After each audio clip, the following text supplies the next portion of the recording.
ನಮ್ಮೂರು ಮಲೆನಳ್ಳಿ. ನಮ್ಮಲ್ಲಿ ದೀಪಾವಳಿ ಜೋರು.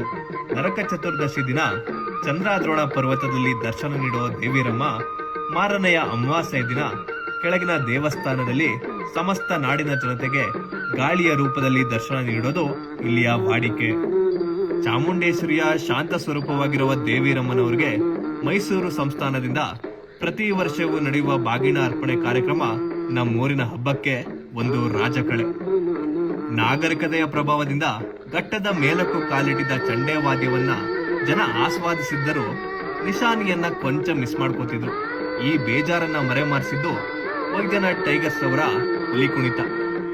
ದೇವಿಯ ಭಕ್ತಾದಿಗಳೇ ಪ್ರಸಾದ ವಿನಿಯೋಗದಲ್ಲಿ ಬ್ಯುಸಿ ಇದ್ದರಿಂದ ಊರಿನ ಸ್ವಯಂ ಸೇವಕರೆಲ್ಲ ಕೆಲಸ ಕಳ್ಕೊಂಡು ಕಕ್ಕಾ ಬಿಕ್ಕಿಯಾಗಿದ್ರು.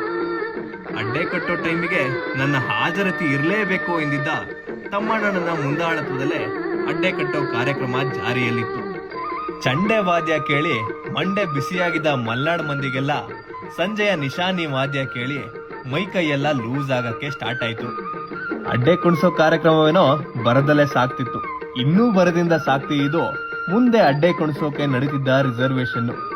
ಈ ರಿಸರ್ವೇಶನ್ಗೆ ಕಂಗಾಲಾಗಿದ್ದವರು ಹಿಂದೆ ಅಡ್ಡೆ ಕುಣಿಸ್ತಿದ್ದವರು.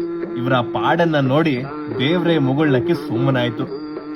ಎಣ್ಣೆ ಬಟ್ಟೆಗೆ ಜನಸ್ತೋಮವೇ ಸೇರಿದ್ರಿಂದ ಕೊಂಚ ದೂರದಿಂದಲೇ ನಾವು ಪಾರ್ಟಿಸಿಪೇಟ್ ಮಾಡಿ ನಾಳೆ ಕೆಂಡಕ್ಕೆ ಹತ್ತಿರಕ್ಕೆ ಹೋದ್ರಾಯ್ತು ಅಂದ್ಕೊಂಡು ಮನೆ ಕಡೆಗೆ ಹೊರಟು ಬಂದ್ವಿ. ಎಲ್ಲಾರು ಕೆಂಡಕ್ಕೆ ನಾಳೆ ಬನ್ನಿ ಆಯ್ತಾ.